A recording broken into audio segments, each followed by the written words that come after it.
What happens when you realize your family's been using you all along? Olivia uncovers shocking secrets, takes control, and shows them what happens when you've had enough. You won't believe how it all unfolds. It wasn't the first time I had heard my family criticize me behind my back, but it was certainly the first time I had ever seen it captured on video. The moment the message popped up on my phone, I had no idea it would change everything. I was sitting at my desk, staring at the rows of numbers on my computer screen, when my Uncle Mark's name flashed across my phone. I opened the message and clicked on the video without thinking twice. A shaky, poorly lit video played. It was my family, my mother, Karen, and my brother, Ethan, sitting around our old kitchen table in Phoenix. They were talking about me. I wasn't sure what to expect, but I never imagined this. Olivia's such a burden. I don't know why we keep letting her think she's helping. My mom's voice rang out, dripping with disdain. I froze. My stomach dropped to the floor. Ethan's voice followed, thick with sarcasm. Yeah, she's always acting like she's doing us this huge favor by paying a little of the mortgage. What a joke. The worst part wasn't the words themselves. It was my father's quiet agreement. I had spent the last 4 years paying the majority of the mortgage on their house through my LLC, Divine Investments. I thought I was doing the right thing. I thought I was helping. All this time they had no idea I was the one keeping them in their home. Her contribution is a joke. She's barely done anything, Ethan continued, and I could hear the smirk in his voice. My breath caught in my throat. They had no idea what I had been doing for them. They had no idea that I'd been keeping their home from falling into foreclosure while they sat there, playing the victims. The video continued for a few more seconds, but I couldn't bear to listen anymore. I watched it 3 times, each viewing filling me with a strange mix of numbness and clarity. The realization hit me with full force. Every penny I'd given, every dollar I'd spent over the years, had been nothing more than a token of my own guilt, my own sense of obligation to them. They didn't see it that way. I set the phone down and ran my fingers through my hair, trying to calm myself. My Uncle Mark had sent the video, knowing I would never get the full picture from them. He had always been the only one who truly understood. You needed to see this, Olivia, his message had said. I can't stay quiet anymore. I glanced at my desk, where the spreadsheets from Divine Investments sat. The numbers on the screen didn't lie. $200,000. That's how much I'd contributed to their mortgage payments over the past 4 years. My hands didn't shake with anger. They were steady, almost eerily calm. I pulled up the mortgage agreement on my computer.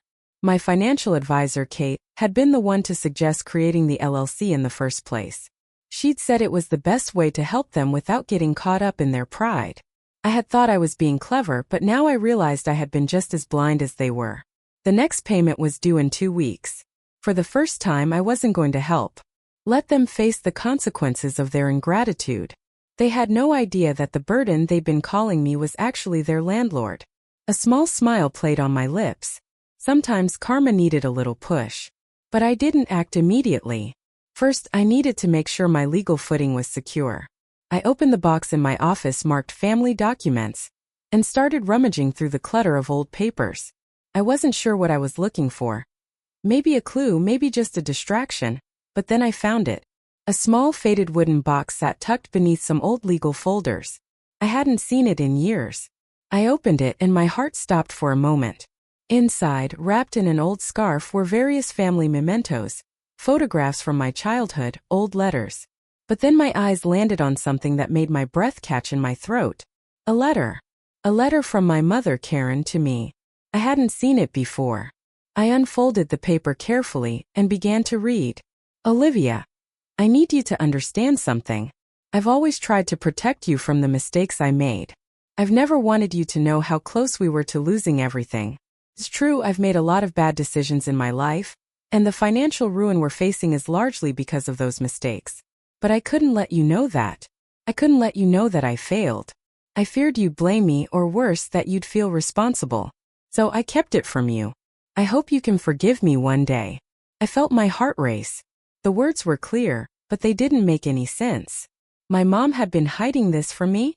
All these years I thought I was helping them out of a tight spot. But now it seemed like I had been used to fix their mess, without ever being told the truth. Was my mother, Karen, hiding behind this mask of concern all this time? Did she love me? Or was I just a tool in her quest to avoid taking responsibility for her own mistakes? The thoughts swirled in my head, but I couldn't focus on them. Not now. Not yet. I folded the letter carefully and placed it back in the box. I knew I couldn't ignore what was happening. The truth had come out and I had to face it. It wasn't just the money anymore. It was the betrayal, the manipulation. And worst of all, it was the realization that I had allowed them to treat me like this for far too long. As I sat there staring at the box of mementos, I heard the ping of a new message from my Uncle Mark. I picked up my phone again, my fingers trembling just a little. Olivia, the message read. I know you're probably processing everything, but don't wait too long. They'll keep using you if you let them. It's time to take control. It's time to show them the truth. The message hit me like a jolt of electricity. He was right. It was time. Time to stop playing the role of the dutiful daughter. Time to take control of my life. Time to let them see just who I really was. And so, I made my decision. It was time to change everything. The weight of what I had just learned pressed down on me like a heavy stone, and for a moment I was paralyzed. The video, the letter, the truth, it was all too much to process in one sitting. My mind flashed back to the days when I was little, back when things felt simpler. I remembered my father teaching me how to ride a bike in the quiet streets of our neighborhood. The warmth of the sun, the excitement of my first successful ride, and the proud smile on his face. Those were the moments I cherished. Back then I believed that he loved me, that everything he did was for me. But now I was starting to wonder, was it all just another layer of a lie? I stood up from my desk and walked toward the window, looking out over the city skyline. Phoenix had always been home, yet everything felt foreign now. The buildings, the streets, everything looked different, as if my perception had shifted overnight. I closed my eyes, trying to clear my mind, but the memories kept flooding in. I remembered my mother, Karen, sitting at the kitchen table, scrutinizing my career choices.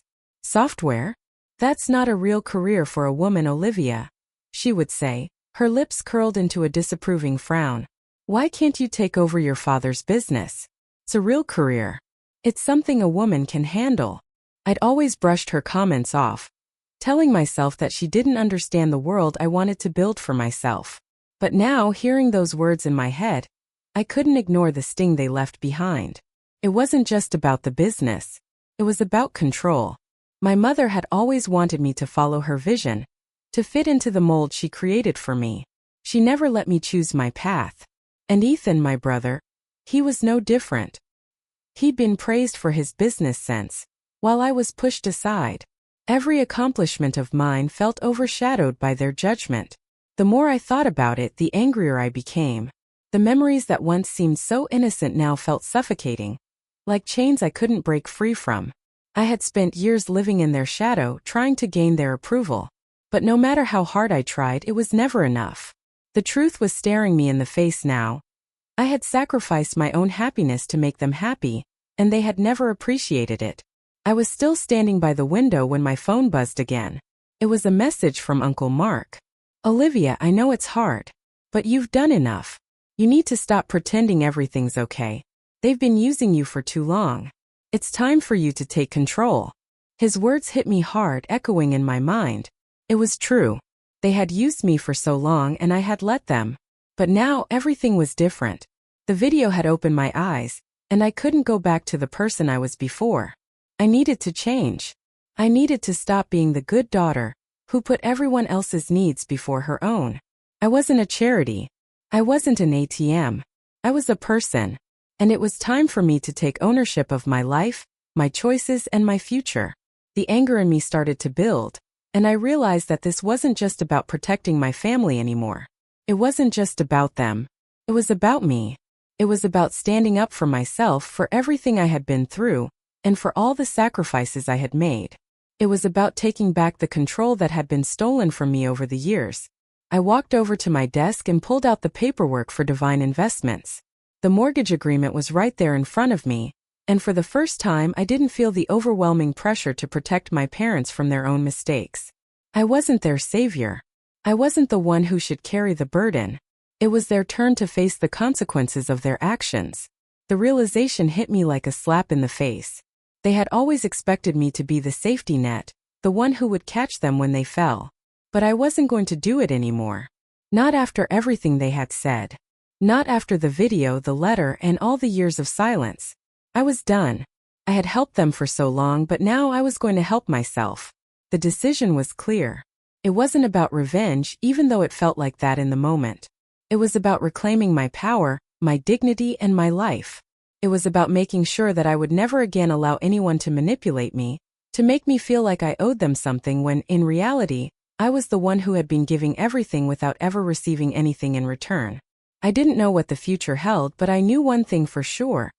I would never let them control me again. The next few days were a blur of paperwork and phone calls. I spoke to Kate, my financial advisor, and she helped me prepare for the inevitable. I knew I was going to have to evict them, and I wasn't sure how they would react. But I couldn't back down now. I was done being the dutiful daughter. I was done being their punching bag. It was time for them to understand what it meant to take responsibility for their actions. Every part of me wanted to feel guilty, to feel the familiar tug of family loyalty. But I didn't. Not anymore. The more I thought about what they had said, the more I realized how much I had been letting them take from me without ever giving anything back. I was still their daughter, but I was not their servant. I wasn't going to live for them anymore. I wasn't going to keep hiding behind their expectations.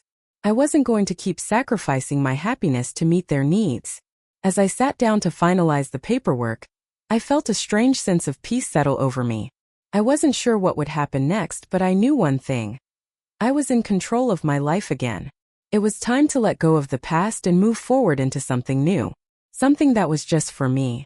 And so, I made my decision. I wasn't going to save them this time. They would have to save themselves. It was time for me to finally put myself first. As I sat in front of my desk, surrounded by the disorganized pile of paperwork that had accumulated over the years, I realized how much I had been carrying without even knowing it. The years of silent sacrifice, the unpaid dues that were mine to bear, the constant promises to myself that I was doing the right thing. All of it now felt like a weight I couldn't ignore. I opened the folder labeled Divine Investments and began to sift through the documents. The papers I had set aside for so long were now a mirror of everything I had given and everything I had lost. The numbers on the page were brutally honest. No room for excuses, no space for sentiment.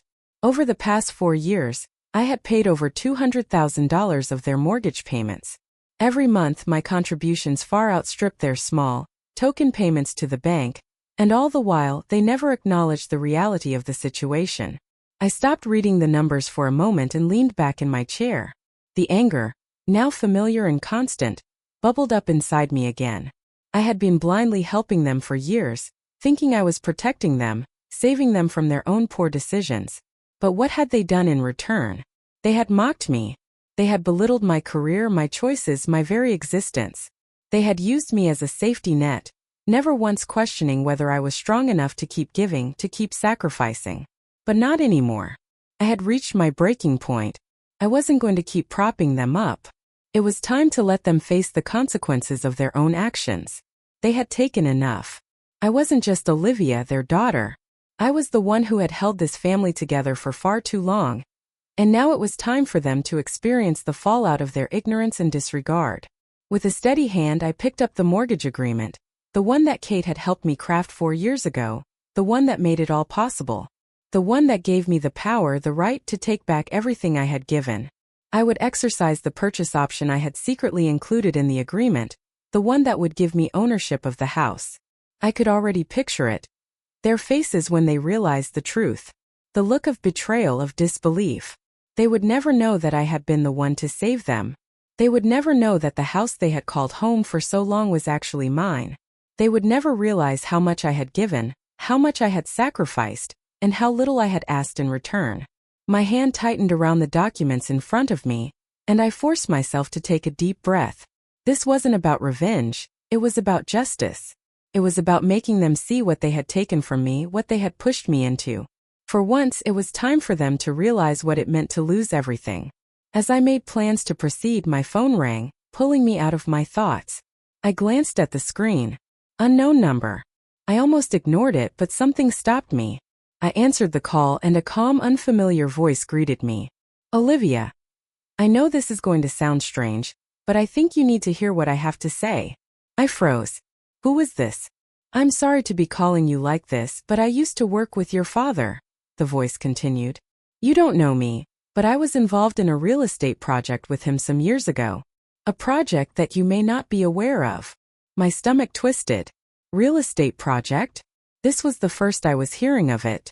I don't know if you know, but your father was involved in a shady deal. Something went terribly wrong. It wasn't just the business that went under. It was something much worse. He got tangled up in a scam that left him and the entire family on the brink of bankruptcy. I could hear the edge in the man's voice. He sounded like someone who had lived through the disaster, someone who had seen the fall. My pulse quickened. What are you talking about? What kind of scam? I asked, trying to keep my voice steady.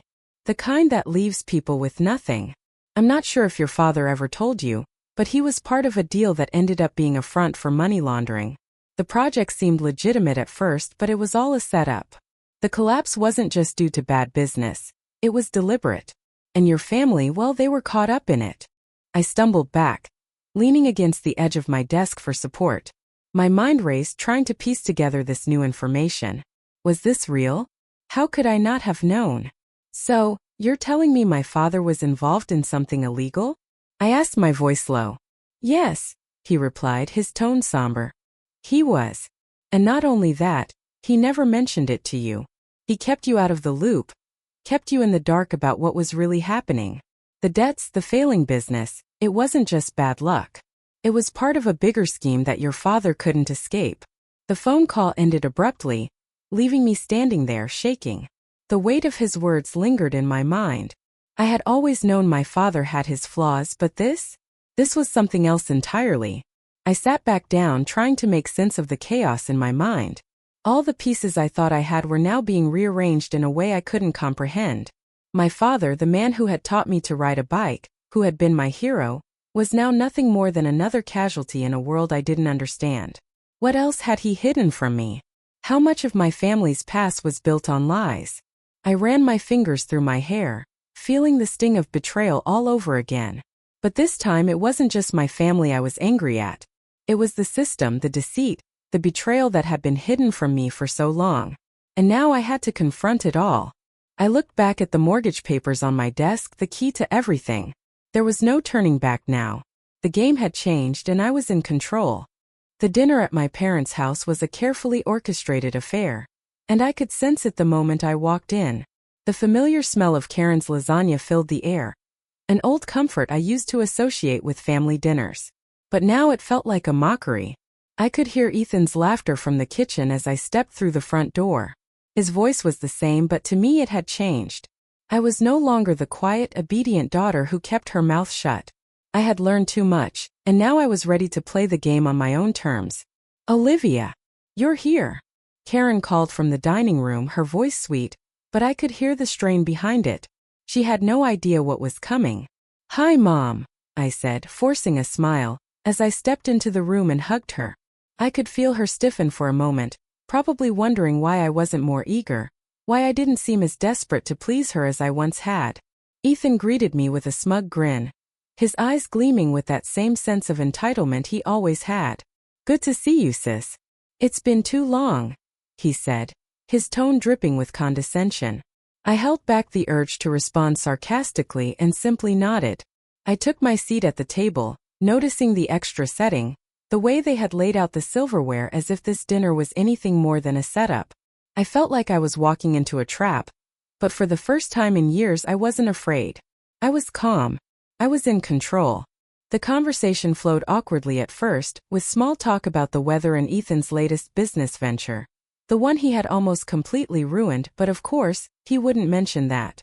Then, just as I had expected, Karen cleared her throat and glanced over at Ethan, who nodded in approval. So Olivia, Karen began, her tone turning more serious. As you know, things have been a bit tight around here lately. We've been struggling with the mortgage, and I know we've asked for your help before, but it's really become more than we can handle. I kept my gaze on my plate, pretending to focus on the food. I could feel my pulse quicken, but I kept my composure. This was it. This was the moment I'd been waiting for. Ethan chimed in. His voice casual but laced with the usual expectation. We were thinking, maybe you could chip in a little more. You've been doing so well with your job and well, we've been struggling. Another $2,000 a month would really help us out. My mind reeled for a moment, but I didn't let it show. $2,000. It wasn't the money that stung. It was the audacity. They were asking me, the one who had been silently paying their bills for years, to give more. They had no idea what I had already done for them, but this time they weren't going to get away with it. I lifted my gaze from my plate to meet Karen's eyes. Her expression was expectant, as though she truly believed that, after all these years, I would continue to play the role of the dutiful daughter. And Ethan? His eyes glinted with entitlement, as if it was my duty to clean up their messes. I felt a strange calm wash over me as I leaned back in my chair. They had no clue. They had no idea that the house they had been living in, the one they thought they owned, was actually mine. I was the one who had kept them there. I was the one who had paid the price for their mistakes. Mom, Ethan, I began slowly. I understand that things are tough, but you need to understand something too. They both leaned in, hanging on to my every word, thinking I was about to cave in. But I wasn't. Not anymore. I've been helping you for years, paying the mortgage, keeping the house from foreclosure, doing everything I could. But you never once asked if I needed help. You never once cared about what I wanted, about what I needed. You just expected me to keep giving, to keep sacrificing. And I did. For a long time. But I'm done now. Their faces faltered for a split second, but they quickly regained their composure. Ethan cleared his throat, his jaw tightening as if he were about to argue. But I wasn't going to let him. Olivia, we're your family, Karen said, her voice now tinged with desperation. We're asking for your help. You've always been so generous. Just a little more this month, please. I could feel the weight of her words, the guilt they tried to lay on me. But this time it didn't work. I had already made my decision. The tables had turned. I placed my napkin down carefully, standing up slowly. I know you think I owe you something, that because I've helped in the past I should just keep giving. But you're wrong. I've been carrying this family for years and I'm done. The silence in the room was thick, suffocating. Karen and Ethan exchanged glances, confusion and irritation flashing in their eyes. But I wasn't done yet. Actually, I said, my voice steady and calm, there's something I think you should know. You've been living here thinking this house was yours. But it's not. It's mine. I've been paying the mortgage for the past 4 years. And now I'm going to make sure you understand exactly what that means.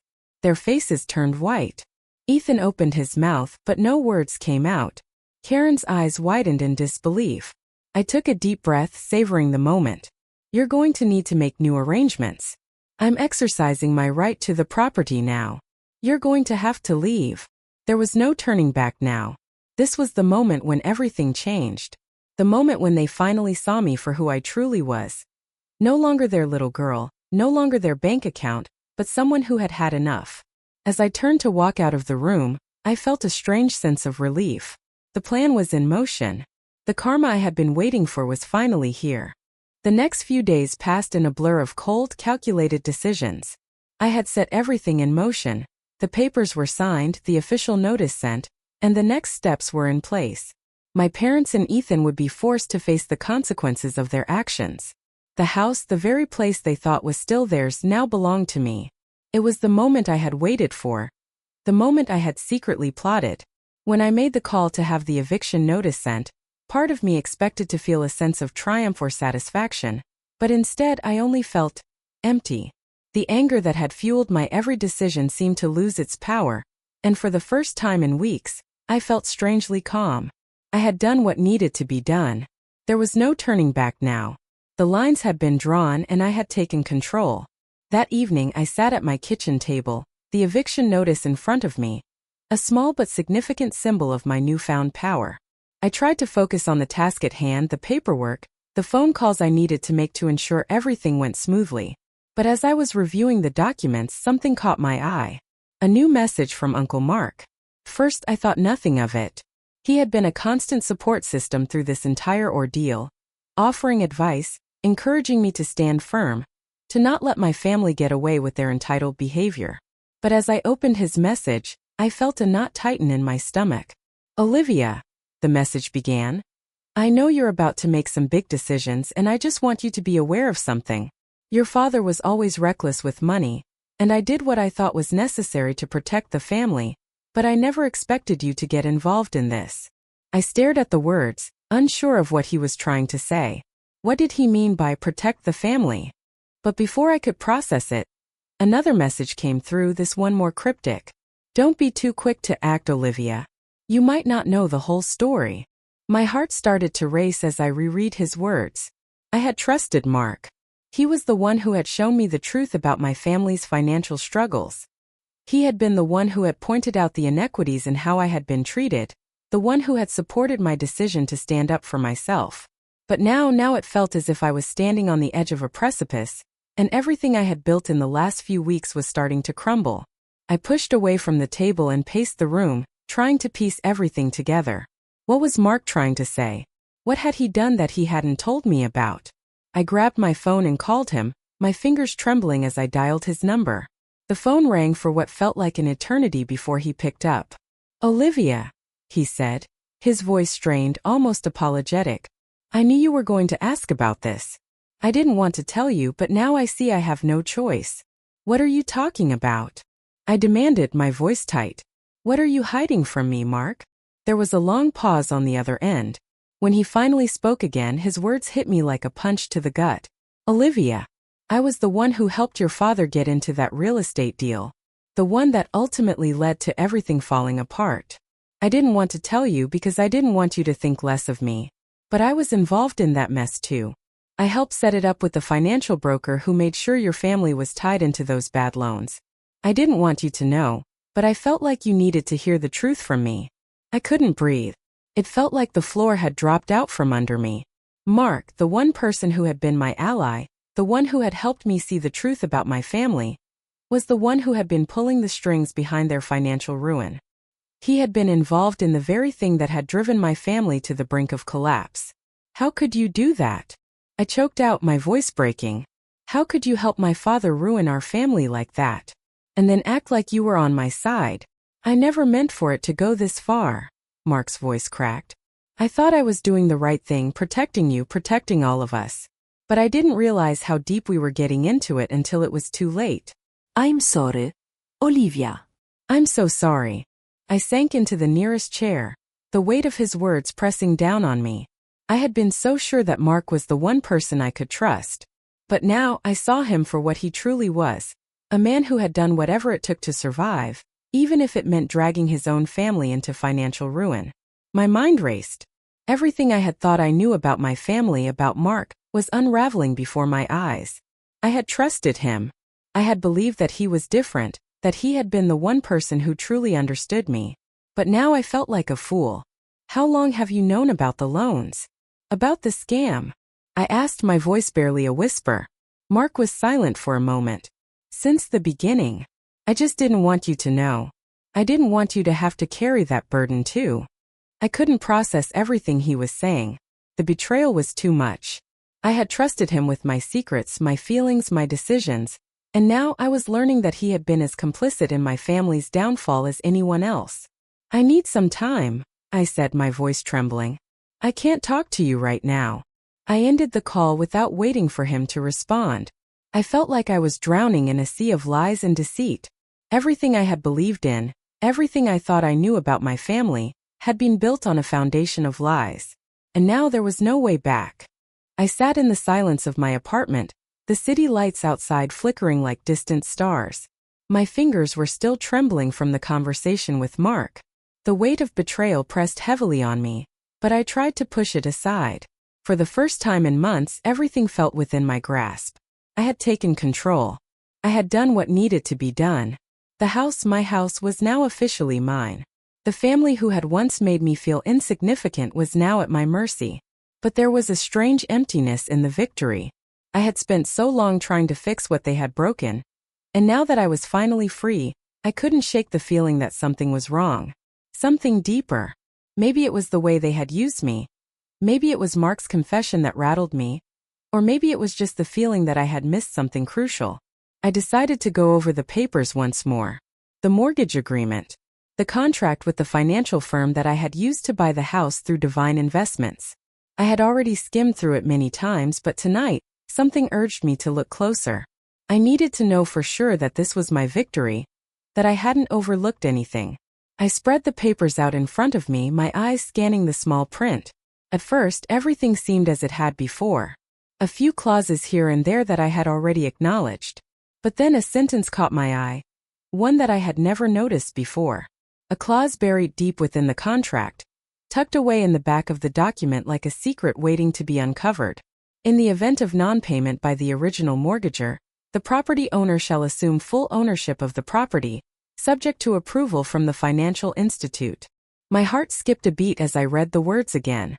I knew what it meant, but the more I read, the more it didn't make sense. I wasn't just the owner of the house. According to this clause, I had unknowingly entered into a purchase agreement, one that I had never been fully aware of. It wasn't a standard loan agreement. It was a deal that gave me full ownership of the house, yes, but it also tied me into something far worse.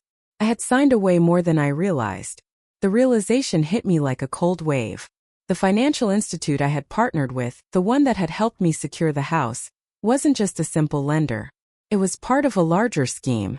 A massive, convoluted system designed to trap people like me into legal agreements that were impossible to get out of. I grabbed the phone and dialed Kate, my financial advisor. My fingers were slick with sweat as I waited for her to pick up. She had always been the one I trusted, the one who had set up the LLC to protect me. But now I wasn't so sure. "Kate, I need to talk to you," I said when she answered. My voice was shaky, but I kept it together. "I need to understand what's going on with the contract I signed." There was a pause on the other end, and then she spoke, her tone cautious. "Olivia, what's the matter?" I quickly explained the clause I had discovered, how it wasn't just a mortgage agreement but a purchase contract. I could feel her hesitation over the phone. When she finally responded, her words were like a slap in the face. "Olivia, I didn't think you'd ever notice that. That clause was something we had to put in there. The financial firm that arranged your mortgage. They're part of a larger group, a network designed to take advantage of families who are desperate. I knew about the deals they were involved in, but I didn't realize it had reached you." I sat back in my chair, my stomach sinking. "You knew," I whispered, barely able to believe it. "You knew this was a scam, and you let me sign that contract?" "I never meant for you to get hurt, Olivia. I thought you were just securing the property. I didn't want to burden you with the details. But I should have told you. They're a part of a much larger network of lenders that prey on people in financial distress. They use misleading contracts like the one you signed to keep people locked into agreements they can't get out of. And now you're tied to them." The weight of her words crashed over me. It wasn't just my family that had betrayed me. It wasn't just Mark. The entire financial system I thought was on my side had been manipulating me all along. The very system I had trusted to help me get control of the house was in on the scam. I ran my fingers through my hair, feeling the anger rise in me once again. "What do I do now?" I asked, my voice barely above a whisper. "You have to get out of it, Olivia," Kate said, her voice firm now. "You need to break the contract, but it won't be easy. The firm will fight you. They'll use every loophole they can find to make sure you stay in the system." I felt trapped more than I ever had before. It wasn't just my family. It wasn't just Mark. This was a much larger game, one that I had stumbled into without even realizing it. I had been caught in a web of deceit, and now I was the one left holding the threads. The bitterness I had felt toward my family earlier seemed trivial compared to the reality of what I was up against now. They had used me, yes, but they were mere pawns in a much larger scheme. And now I had to decide what to do next. Do I continue to fight this battle, even though it's much bigger than I ever imagined? Or do I walk away from everything, giving up the house, the life I had fought for? I sat there in the darkening room, the weight of it all pressing down on me. The truth about the scam had shifted everything, and now I had to find my way out, not just from the family's manipulation, but from the entire system that had set me up for failure. And I had no idea if I could win. The day the eviction notice was officially served felt like a weight lifting off my shoulders. I stood at the window of my apartment, watching the sun dip below the horizon, and for the first time in what felt like forever, I allowed myself to breathe. The house, the one I had given everything to keep, was no longer a symbol of my sacrifice. It was a reminder of my strength, of the power I had reclaimed. When Karen and Ethan received the news that they had to vacate the house, I didn't feel the satisfaction I had expected. There was no moment of vindication, no rush of triumph. Instead, there was only a quiet, unsettling calm. I had done what I set out to do.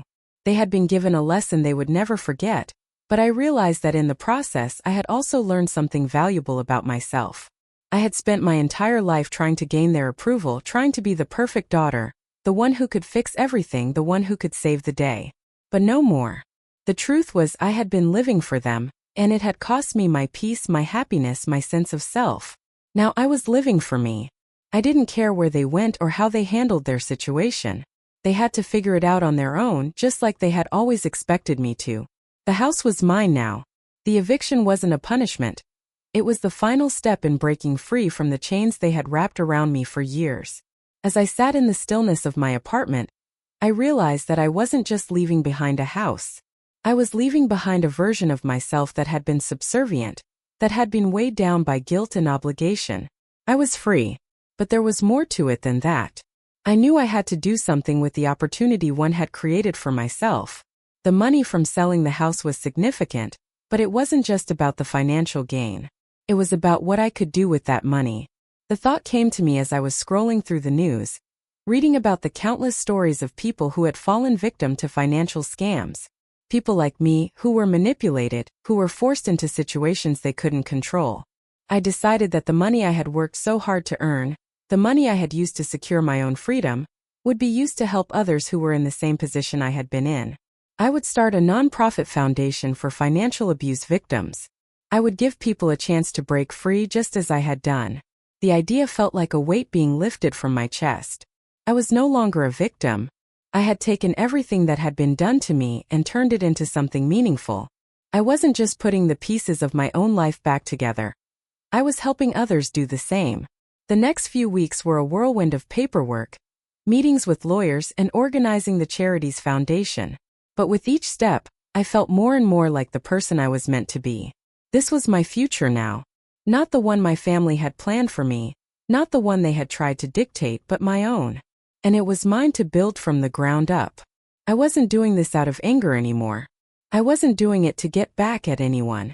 I was doing it for me, for all the women and men who had been mistreated by their own families or financial systems. I was using my experience to make the world a little bit better. One night, after a long day of setting up the foundation's website, I sat down in front of my laptop and just stared at the screen for a while. My reflection stared back at me, and I hardly recognized the woman who looked back. I wasn't the quiet, self-sacrificing daughter anymore. I wasn't the one who had hidden in the shadows, hoping for approval. I was strong. I was independent. For the first time in years, I wasn't bound by anyone's expectations of me. I wasn't waiting for approval. I was making my own choices. I was living for me. It was a strange and liberating feeling. I thought about how much of my life had been shaped by my need to please my family, to meet their demands and expectations. But now I realized that I didn't need them, not in the way I had believed. The next morning I woke up and looked out my window. The world outside seemed brighter, clearer.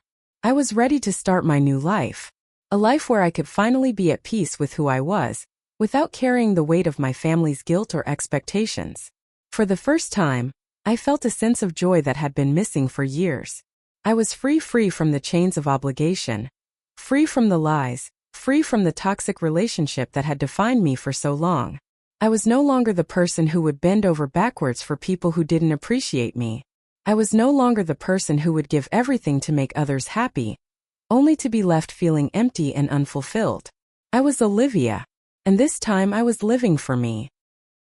Thanks for watching. Don't forget to like, comment, and subscribe. Hit the bell icon for updates on new videos. See you next time.